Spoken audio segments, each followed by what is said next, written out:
degmadii ereereed haddii ismaamul ay noqotay ereer waa in halkii ku habbooneed annagaa iska lahayn degmada waa 90kii degme u horreeyey degmo kastaba degmay dhashaa in degmadii ereereed meel kale la geysto horta waan ka xunnaa annagu degmadii ereereed waa in loo geeyo Garasle ererna waa inaa ismaamulna looga dhigo meel yacni maanta waxna aan ku qaadanno ma wayna annagu laakiin dulsaarka kan waan diiday haddii aan Soomaalida ka weyne war ciddii aan ka helaynaan intayada la aadaynaa haddaan soo doonna Addis Ababaan la galaynaa haddaan doonnana Dhabuub baanu la galaynaa way ahayn waxaan leenahay maalinka ay dhowdahay idinkaa garanaya haddii aad qaban weydaan weliba waxaanu cabashadayadaa u gudbinaynaa intaan baarlamaanka la horgey inta aan baarlamaanka la horgey dib u eegis ha lagu sameeyo cidda dulmana ha la xaq siiyaan leenahay annagu haddii ay Soomaalidu wadajir iyo duubnaan ay rabto haddii kalena maanta ay noogu dambayso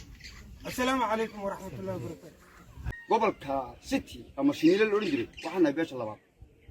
war gobol hadii beeshii hore ay lahayd gobolka kale anaga xaqula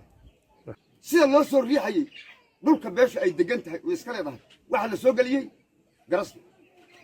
dhulka degmooyinka laga bixiyo waa naqaanaa darad qaraf bal madaxweyne Mustafa muxuu kan sii xagee la degan yahay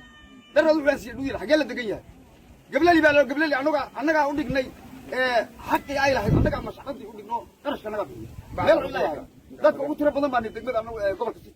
dadka dakhliga laga qaatanay dawladda deegaanka Soomaalida gobolka meesha dakhliga laga qaatay beeraleyda anagu ilaa iyo 17 qabale ayaa laga qaataa dakhliga 29 qabale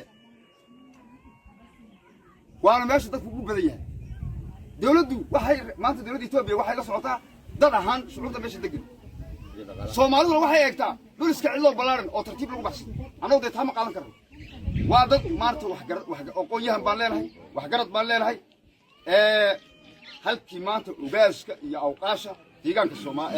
beesha gurguha ay ka dhawaajeen sidii hore u soo sheegay adeerkay waan garab taaganahay maal iyo muruqba xaqayga in la doono ma ahin ba xaqaygu maanta ma saameysna degmo mana la siiyo ma ahin ba xaqaygu anagu xaq ma meesha ku dhahay dad degmo ka badan baan nahay gobolka labaad maanta